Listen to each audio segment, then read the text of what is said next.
Vantor, delivering sovereign spatial intelligence that gives nations the ground truth. Hello and welcome back.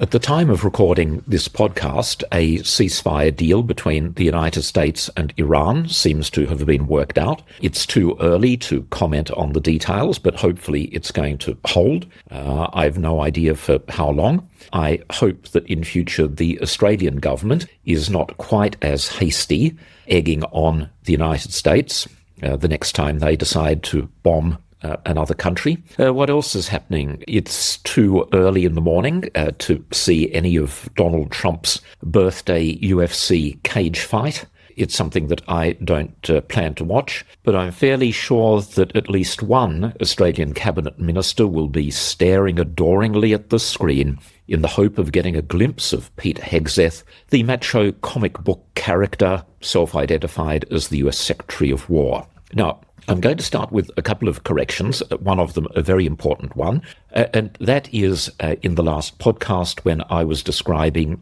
the Virginia Block 7 submarines, plural, the new one that originally Australia was going to get, but where now, if we get anything, they will be all second-hand ones. I said incorrectly that a Block 7 Virginia-class submarine was 140 metres in length. That's not true. They're 115 metres in length, but the main thing is that the information I conveyed about the number of Tomahawk missiles was correct. 40 Tomahawks on a Block 7 versus 12 on a Block 4. Now, I also was not sufficiently clear when I spoke about the characteristics of the German-Norwegian Type 12 CD submarine. When I spoke about 40 days of endurance, that's 40 days of underwater endurance. I put that later in the segment, but just for the sake of clarity, it can remain underwater for 40 days just on its fuel cells and has another few days on top of that using its battery pack. Now, I have some more AUKUS stupidity to talk about, but I'll try and get through that fairly quickly so that we can have a few words about Ukraine, a topic that is chronically underreported in Australia. Now, the quick summary is largely through the use of drones and robots, Ukraine is turning the tide against Russia, something that receives zero coverage in Australia and is also, it would seem, of zero interest for our government.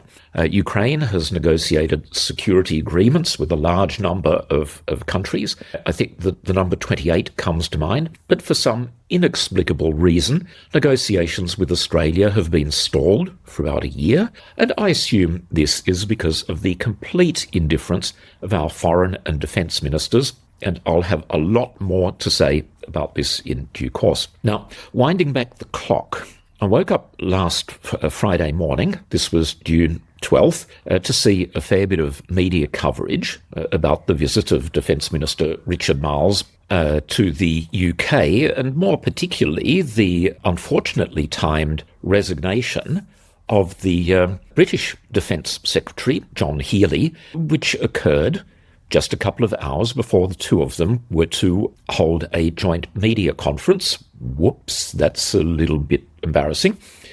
So our Defence Minister was left high and dry as Mr Healey quit. Now, the government, of course, was very quick to say that Healey's resignation has no impact at all on AUKUS, nothing to do with AUKUS. Well, that's only true in the sense that it wasn't prompted particularly by AUKUS, but it does have an impact because Healey's resignation was over the issue of UK defence spending, or in his assessment, the UK is not spending nearly enough to fund all of its commitments, including AUKUS. Put simply, the UK, post-Brexit, basically can afford either a powerful nuclear deterrent or a moderately strong conventional force, but it cannot do both. This situation will get worse as the US continues withdrawing from NATO, meaning almost certainly the UK and other European countries will need to do a whole lot more. The noises coming out of the United States is that in the next few months they will start to draw down on their combat aircraft strength in Europe, and some further reductions in troop numbers are also possible. Now, getting back to the UK visit, I noticed that the cancelled press conference with ex-Minister Healey was scheduled, doesn't have any submarines there. It has a few surface ships, because if it had been held at Faslane in Scotland, that's where the submarines are, the background, rather embarrassingly, would have been 5 Astute-class SSNs. That's the entire operational fleet, tied up alongside wharves, awaiting maintenance and unable to put to sea. At the moment, the 6th Astute class is undergoing sea trials, and the 7th is still under construction. So the UK has no attack submarines able to be deployed. And I think even more embarrassingly, one of those submarines tied up alongside is HMS Anson, that made the propaganda visit to Australia in February. I've referenced that in previous podcasts. PR stunt, nothing more. Now, the visit of Anson gave Minister Marles the opportunity to blare like a foghorn that it was further proof that AUKUS was on track, when, of course, it demonstrated no such thing. My understanding is that Anson has experienced reactor piping issues.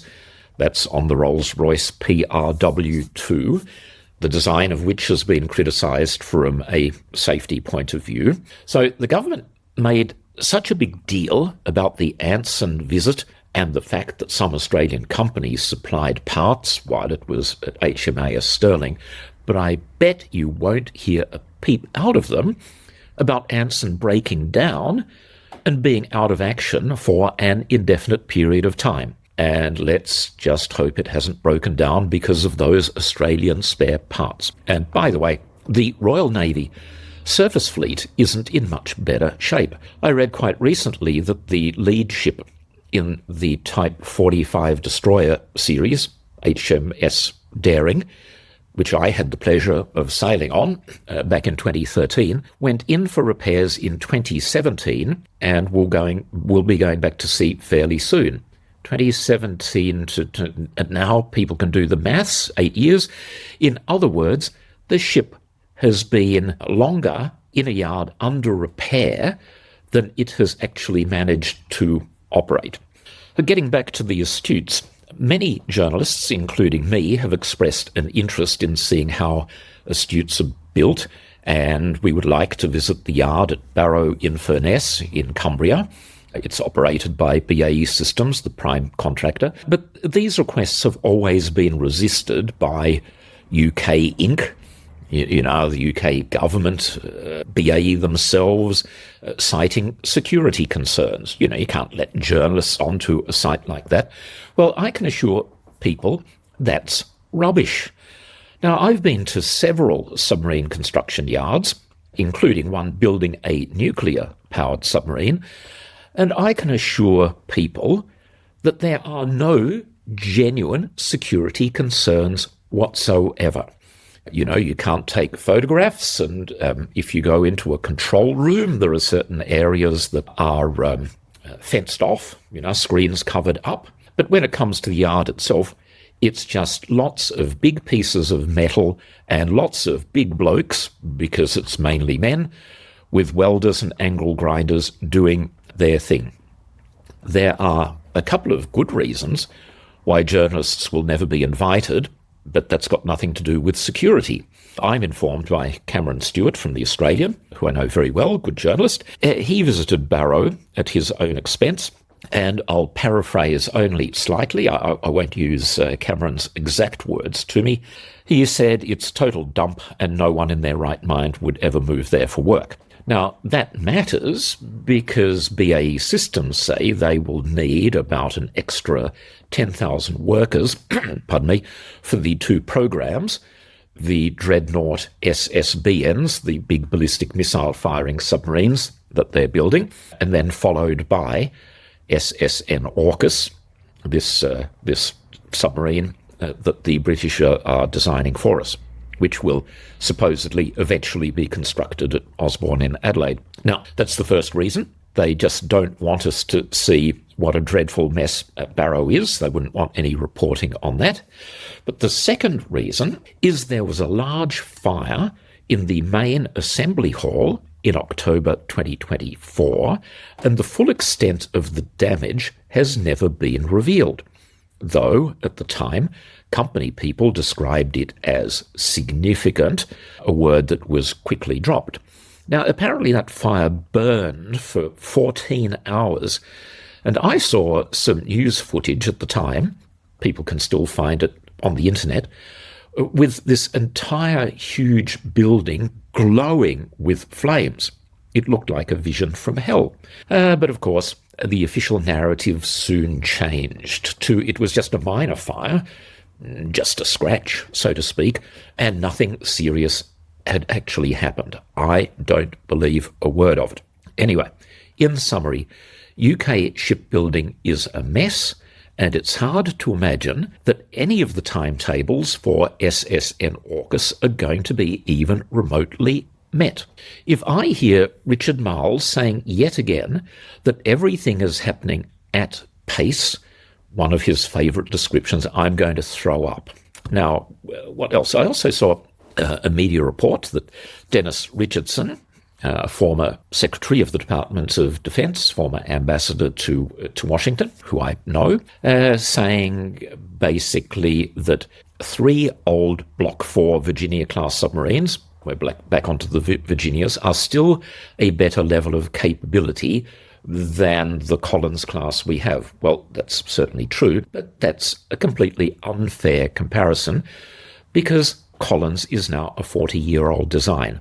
For a proper discussion, you would have to compare a Virginia Block 4 with sort of contemporary conventional diesel-electric designs, and the difference in performance, as I keep on saying, is narrowing. But since Dennis mentioned Collins, the life of type extension. In the last episode, I indicated I would have a bit more to say about that and what happened in Senate estimates. Basically, Navy and Defence, I thought, were completely disingenuous, arguing that the LOTE hadn't been cancelled, that all that had happened was that the strategy for the LOTE had changed.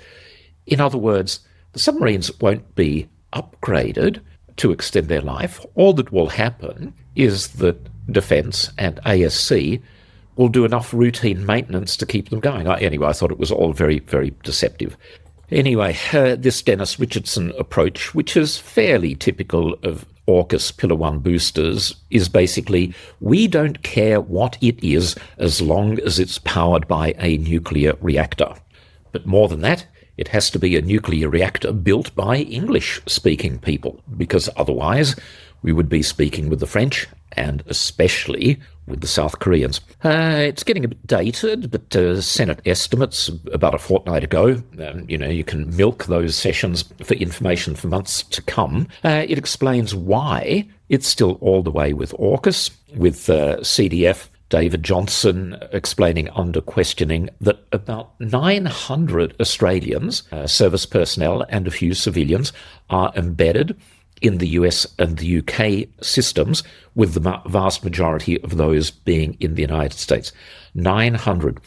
So that explains why people can't think beyond the US and the UK when so many of our defence people are embedded in their systems. And another thing worth mentioning as a result of estimates, defence expenditure drops next year by about $700 million, taking it down to a mere 2.02% of GDP. So that's not a particularly encouraging record. Now, another former Defence Secretary, a very recent one, Greg Moriarty, who's our new ambassador to Washington, appeared on TV just a couple of days ago to make some comments from Washington about AUKUS, and he was asked whether he had any concerns about the ability of the US industrial base to produce enough Virginia-class submarines to be in a position to supply some to Australia.